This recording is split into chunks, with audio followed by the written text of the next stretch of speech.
In today's video, I'm going to be telling you 5 things that you need to know before you start making low content books for publishing on Amazon KDP. Hello, my name is Ben McQueeney, and if you haven't been to this channel before, I make videos on how you can make a great passive income selling low content and no content books on Amazon KDP. And if that sounds like something you like the sound of, then please subscribe to my channel, leave me a like and hit that notification bell. So in this video I'm going to be discussing 5 things or 5 assumptions that people have when creating books for Amazon KDP and explaining kind of a little bit around each point and why you should consider it before you start publishing, okay? So let's have a little talk about it now. So let's start with the first one. So the first one is when you're creating your books, having random titles and keywords. Now I see this quite a lot, okay? When people are kind of saying in my low content help group, or have a look at my book, and the title of their book is something completely random, and it could be like a diabetes logbook. And it's something about pricking, pricking your finger on a regular basis or something, prick of the day or something like that, And if you want your logbook to be found and you don't have an audience, you need it to call it a diabetic logbook, because that's what people are typing into Amazon. Okay, so the point I'm trying to make here is that, you need to have keywords in your title if you are starting out, okay? If you've got an established audience, who knows about your brand and stuff like that, if you've got an email list and stuff like that, sure, have, these kind of quirky titles and things like that, right? But what you want to do is, if you're starting off from fresh, you want to make sure that your book title, the most important keyword in your book's metadata, is actually what people are after. Okay, right. The other thing is people putting in their subtitle just a lot of keyword stuffing, for adults, for teens, for seniors, for kids aged 6 to 7, stuff like that. You can do that, you know what I mean? You can do that, right? But what you want really is you want what your book is in the subtitle, okay, as well as some keywords. So for example, if your book, going back to that what we've just talked about, if it was a blood glucose tracker, so your title would be blood glucose tracker, and then it could be for diabetic, for daily diabetic checks or something like that, you know what I mean? It gives you an idea of what it's about. You're not putting loads and loads of words into the subtitle, which is just going to merely confuse people, okay? So basically, to cut a long story short, never make up the title randomly, and you must do proper keyword research, or you'll risk straight away your book sinking from the start. So sinking all the way into the depths of the Amazon platform. Okay, so that was number 1. Okay, random titles and keywords. So what's number 2? Next one is an off-niche cover, right? So what do I mean by an off-niche cover? There is a kind of saying that, you have to have a book that stands out, a book cover that stands out, a book cover that on the shelf will stand out, That's not the case at all, in my experience. What you need is a cover that looks professional, but it does fit into that particular niche, okay? So for example, if you were creating a remembrance journal, for memories of a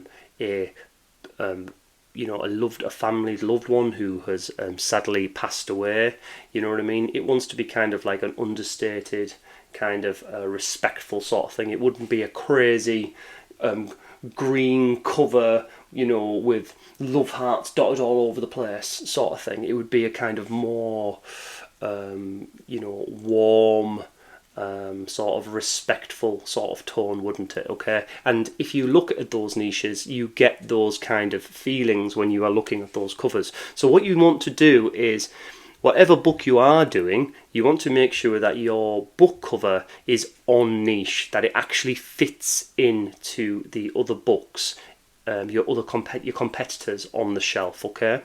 And when I say on the shelf, I'm talking about the virtual Amazon shelf, of course. So it needs to basically fit in, but again, it just needs to look professional, okay?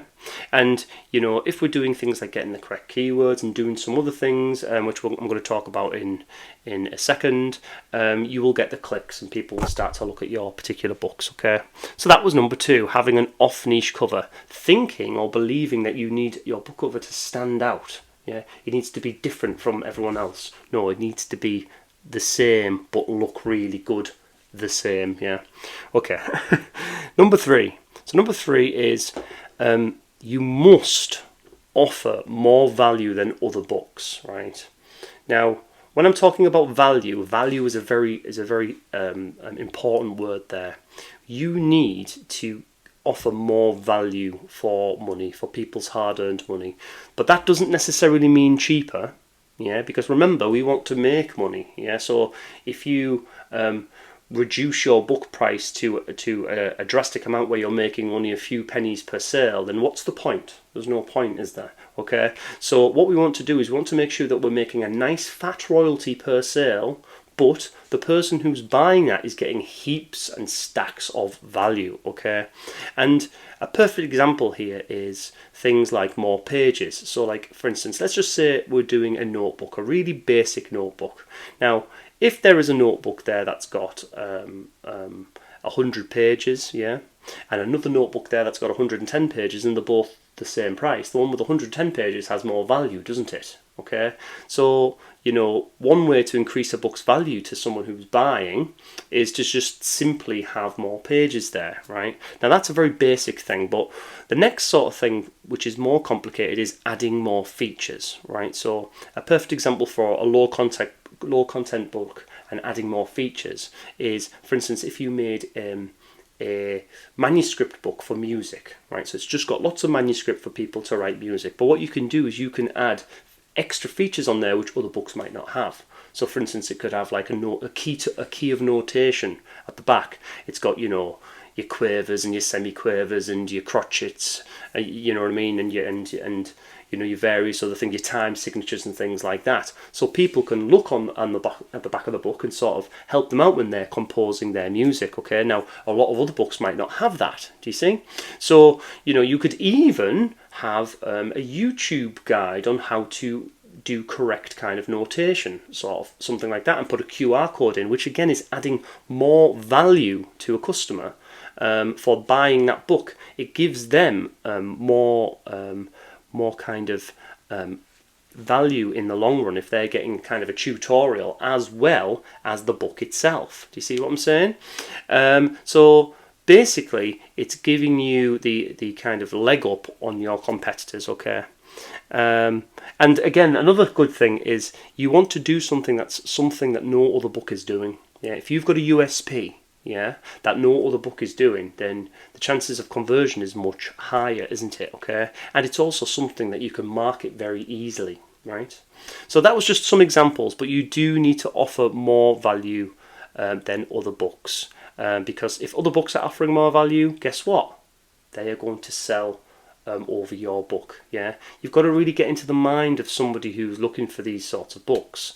If you're on Amazon looking for something, you're looking for the best value, so give people the best value. Okay, next, number 4, your book will not sell, yeah, unless you get it in front of somebody who wants it. Now you probably think, well, that's really obvious. It's really obvious that, Ben. Yeah, but it is, isn't it? Yeah, this is marketing. Yeah, we need to make sure that product,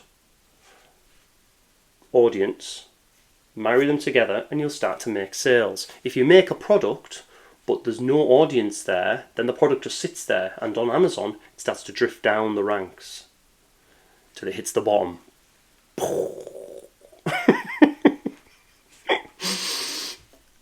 Anyway, right, so we do need to market our books, okay? The assumption that you can just make a really great book and put it on Amazon and the keywords will make it sell and make you a fortune is pretty naive. And what I like to sort of say is that, you you can have keywords which will help you if you've got reviews and so on and so forth. But this is like adding fuel to a fire that's already burning, okay? So if you've got great keywords, yeah, that's like the fuel you're adding to an already burning fire, an already book that's making sales, okay? And it's got reviews, right? But you've got to have a spark to set that fire going, don't you? Right? And that's what the marketing is. You've got to start that spark. You've got your books. You've got to get your books to start burning, okay?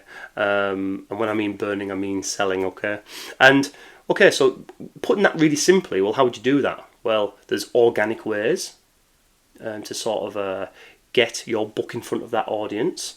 And the organic ways, put simply, are things like social media, okay? You know, short form videos, Facebook groups, you know, different platforms, TikTok, Book Talk, that sort of stuff like that.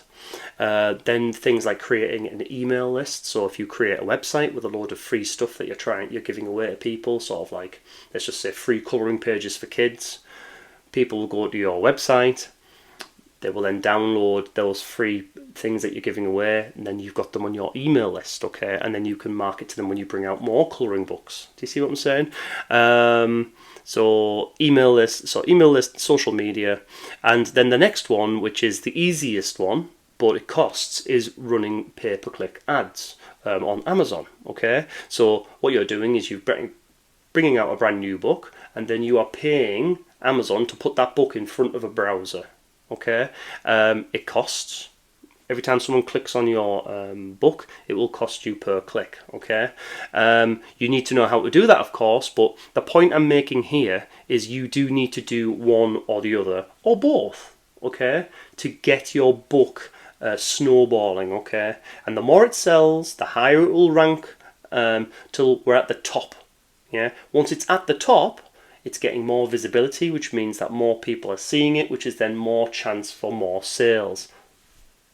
More and more, okay? So that was number 4, yeah? Don't just assume you can just make a book, put it on Amazon and it will start to sell, yeah?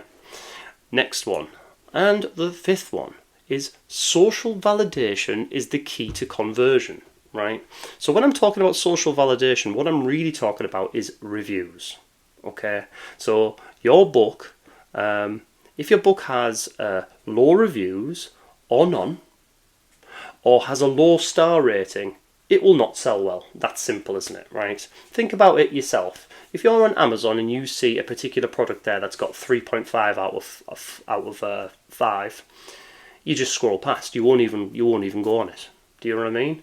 Think about it, yeah? If you saw a row of products, you've got one there that's got 2 reviews, and you've got one there that's got 200 reviews. Both of them are kind of 5 stars, but one's got 2, one's got 200. You'll click on the one with 200. It's just psychology, okay?